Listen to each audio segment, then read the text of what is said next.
আসসালামু আলাইকুম viewers, welcome back to my channel. আমি তামান্না তাসনিম। কেমন আছেন আপনারা সবাই? আশা করি সবাই অনেক ভালো আছেন। তো আজকে আমি আমার ব্লগ শুরু করছি আমার কিচেন থেকে। কিচেন বলতে আমার একদম চুলার কাছে রান্না স্টার্ট হয়ে গেছে। তো আমি এখানে রান্না শুরু করে দিয়েছি। পেঁয়াজ তেলের মধ্যে হালকা ব্রাউন হয়ে গেছে। এখন আমি এর মধ্যে দিয়ে দিচ্ছি রসুন বাটা। তো আগে বলে দিই আমি আজকে কী রান্না করব। আজকে আমি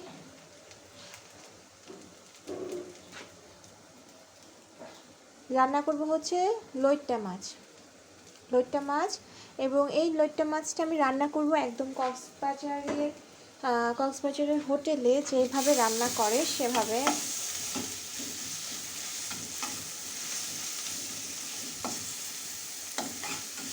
তো আমি একদম সেই প্রসেসে রান্না করব। আমি কক্সবাজারে গিয়ে আমার আসলে ওইভাবে লইট্টা মাছের যে ভুনা বা কী বলে ওটাকে, ওরা ভুনাই বলে, ভুনা বা কারি বলে, তো সেটা আমার খুব ভালো লেগেছিল এবং আমি ওই প্রসেসেই আজকে চেষ্টা করব রান্না করতে। এবং এর আগেও আমি রান্না করেছিলাম, আমার হাজব্যান্ড বলেছে টেস্ট একদম ওদের মতো এসেছে। তো এখন আমি এর মধ্যে কেটে রাখা টমেটোগুলো দিয়ে দিলাম।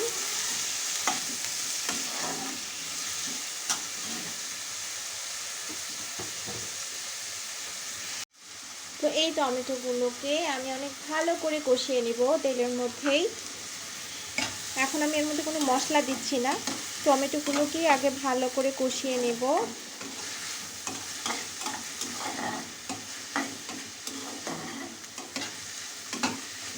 তো টমেটোগুলো যখন নরম নরম হয়ে আসবে তখন আমি এর মধ্যে পানি অ্যাড করব। তো এগুলো হতে থাক আর আপনারাও দেখতে থাকেন আমার সাথে। ঠিক কক্সবাজারে হোটেলে আপনারা যেরকম লইট্টার কারি বা লইট্টা ভুনা খেয়ে থাকেন একদম সেরকম টেস্টের হবে এটা। আমার তো অনেক ভালো লেগেছে, আমি যেই প্রসেসে করেছি, আশা করি আপনাদেরও ভালো লাগবে। তো দেখতে থাকেন আমার এই ব্লগ আর অবশ্যই আমার চ্যানেলটা সাবস্ক্রাইব করতে ভুলবেন না। তো টমেটোগুলো এখন এখানে একদম সেদ্ধ হয়ে গেছে, দেখেন টমেটোগুলো সব নরম হয়ে গেছে। এই পর্যায়ে আমি এখানে একটু পানি অ্যাড করব। তো দিয়ে দিচ্ছি একটু পানি।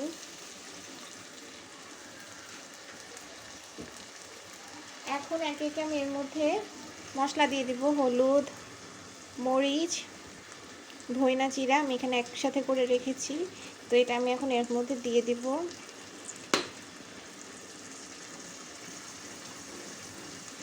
দিয়ে দিচ্ছি পরিমাণ মতো হলুদ গুঁড়া,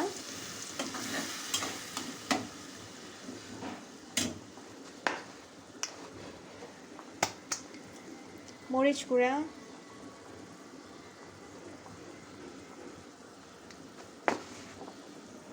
ধনে জিরার গুঁড়া। গুঁড়া দেওয়া তো শেষ, এখন মশলাগুলোকে আমি কষিয়ে নিব ভালো করে। দিয়ে দিব পরিমাণ মতো লবণ।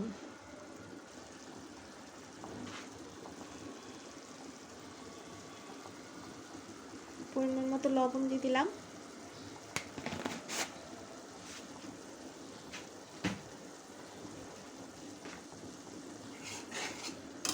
এখন এই মশলাটাকে যত কষাবো আসলে ততই টেস্ট বাড়বে।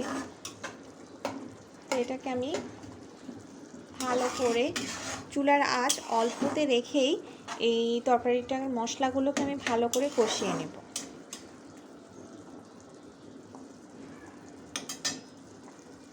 তো আমি এখন এই মাছগুলোকে কেটে নেব। চুলায় তো আমার তরকারির যে মশলাটা সেটা কষানো হচ্ছে। তো আমি ওখানে যে কারিটা খেয়েছিলাম সেখানে মাছগুলো বেশি একটা ছোট করা হয় না, এরকম দুইটা ফালি দেওয়া হয় মাছের মধ্যে, এরকম করে নেওয়া হয়। তো আমি এভাবেই কেটে নেব। তো এভাবে আমি সবগুলো মাছকে কেটে নেব, খুব বেশি একটা ছোট করব না। আর এই মাছগুলো কিন্তু খুব নরম, যেগুলো খুব বেশি সেগুলো আপনারা এরকম 3 ফালি করে নিতে পারেন, কিন্তু এই মাছগুলো তো অনেক নরম, এটা দিয়ে বেশিক্ষণ কষানোও যায় না বা বেশিক্ষণ রান্না করতে গেলে মাছগুলো একদম ভেঙে যায়।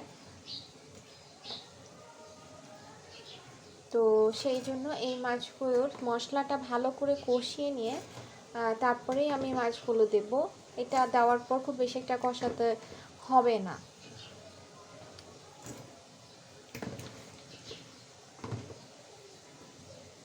তো এই তো আমি এখানে সবগুলো মাছ ভালো করে কেটে নিয়েছি। এখন এগুলোকে আমি আরেকবার একটু ধুয়ে রেডি করে রাখবো। এভাবে বেশি ছোট করব না, কিন্তু বড় বড়, আমার মানে আঙ্গুলের থেকেও বড় এরকম। তো মশলাটা ভালো করে কষানো হয়ে গেছে। এখন আমি এর মধ্যে পানি দিয়ে দেব।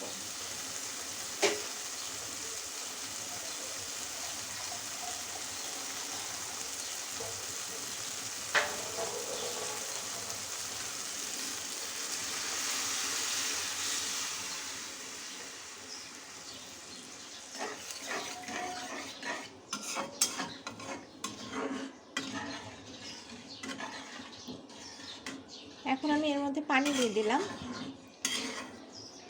এখনই কিন্তু আমরা এর মধ্যে মাছগুলো দেব না। তো আমরা অপেক্ষা করব পানির বলক আসবে, এবং পানিটা যখন আরেকটু শুকিয়ে আসবে তখন আমি এর মধ্যে মাছটা দিয়ে দেব।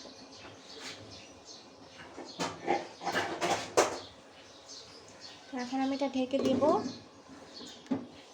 বলক আসার পর্যন্ত আমি অপেক্ষা করব। তো আপনাদের সবাইকে আমি বলেছিলাম যে আমি এখানে নতুন কাভার লাগাবো। তো এই হচ্ছে আমার নতুন সোফার কাভার লাগানোর পরে নতুন লুক।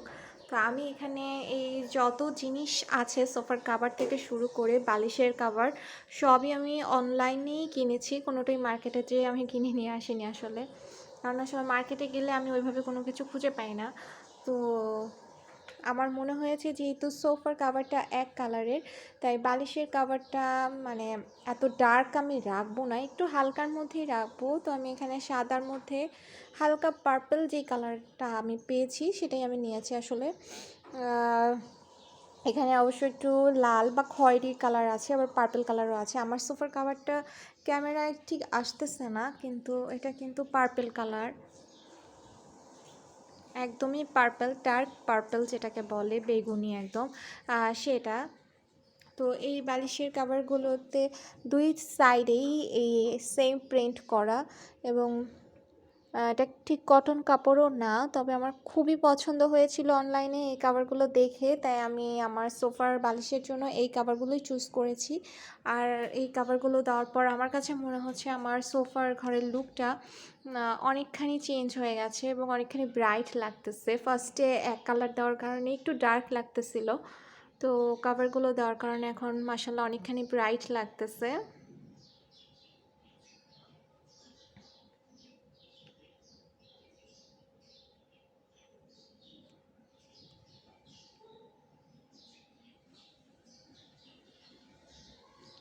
তো আমি ডাইনিং টেবিলের চেয়ার এবং হচ্ছে এই টি টেবিলের যেই চেয়ারগুলো আছে সেগুলোর জন্যও আমি সেম কালারের কভার কিনেছি, সেগুলো আপনাদের সাথে নেক্সট ব্লগে শেয়ার করব ইনশাল্লাহ।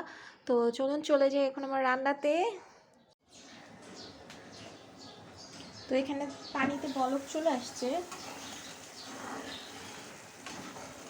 এখন পানিটা কমে আসার জন্য আমরা একটু ওয়েট করব, এই সবগুলো মশলা একদম নরম হয়ে যাক। কারণ আসলে সমুদ্রের এই লইট্টা ফিশ যেটা মাছ সেটা আসলে অনেক নরম হয়। এখন এত পানির মধ্যে আপনি যদি এই মাছটা দিয়ে দেন তাহলে আসলে ওই মাছটা একদমই মানে নরম হয়ে গলে যাবে, আস্ত আর থাকবে না। সেই জন্যই আমি এখনই মাছগুলো ওখানে দেব না। তো ওরা আসলে মশলা আগে থেকে রেডি করে রাখে, সেই জন্য ওদের বেশি একটা কষ্ট করতে হয় না। জাস্ট তো মানে ওরা একটু পানির মধ্যে মশলাটা কষিয়ে নিয়ে মাছগুলো দিয়ে দেয়। আমি তো আর সেটা করি না, আমি সাথে সাথেই সেটা রেডি করে সাথে সাথেই তৈরি করি। তো এই জন্য আমি এই পানিতে মশলাগুলো একদম প্রিপেয়ার করে নিয়ে তার মধ্যে মাছটা দিয়ে খুব বেশি একটা জ্বালাবো না, কিছুক্ষণ জ্বালালেই আপনার এই তরকারিটা কমপ্লিট হয়ে যাবে। আর এটা খেতে আর মাছের যে একটা আলাদা টেস্ট আছে সেটা আপনি ফিল করতে পারবেন যদি আপনি এভাবে রান্না করেন। তো তরকারির ঝোলটা এখানে একদম কমে এসেছে।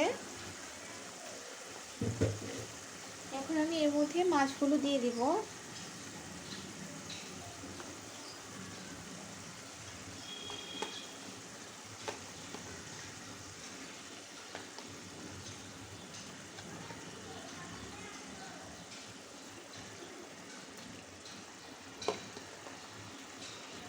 এই পর্যায়ে আমি তরকারির আঁচটা একটু বাড়িয়ে দেব, কারণ আসলে মাছ থেকেও পানি বের হয়। তো আমি চাই না খুব বেশি এখানে পানি উঠুক আর মাছগুলো নরম হয়ে যাক। এখন আমি একটু নেড়ে চেড়ে দিব, কারণ এরপরে আর আমি মাছগুলোকে নাড়াচাড়া করব না।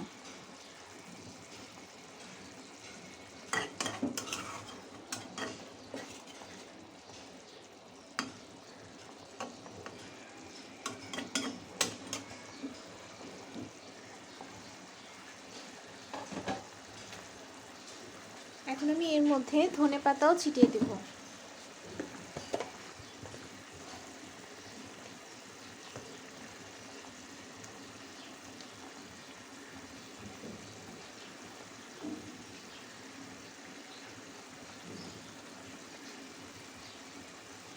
আমি আসলে চিটাং কক্সবাজারে যত রান্নায় খেয়েছি মাছের বা মুরগির, সব কিছুতেই ওরা প্রচুর ধনেপাতা ইউজ করে। তো এখন আমি কিন্তু মাছটাকে আর ঢেকে দেব না, কারণ ঢেকে দিলে মাছগুলো অনেক বেশি নরম হয়ে যাবে এবং গলে যাবে।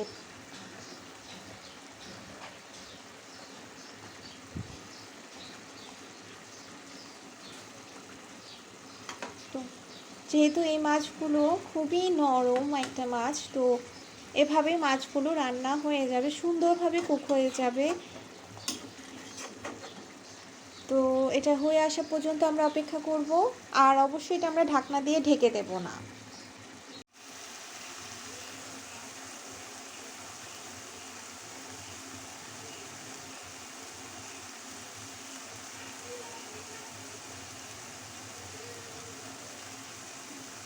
তো দেখতেই পাচ্ছেন আমার তরকারি এখানে প্রায় হয়ে এসেছে।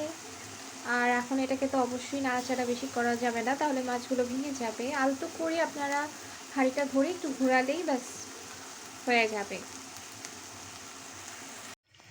তো তৈরি হয়ে গেল লইট্টা ভুনা। আশা করি আপনাদের সবার এই রেসিপিটা অনেক ভালো লাগবে। আর আমি ঠিক যেই প্রসেসে আপনাদেরকে এই রান্নাটা দেখালাম, আপনারাও যদি এই প্রসেসেই এই রান্নাটা করেন, তবে এইভাবে প্রত্যেকটা লইট্টা মাছই অক্ষত থাকবে এবং এটা খেতে কোনো অংশে কক্সবাজারের হোটেলের থেকে কম হবে না।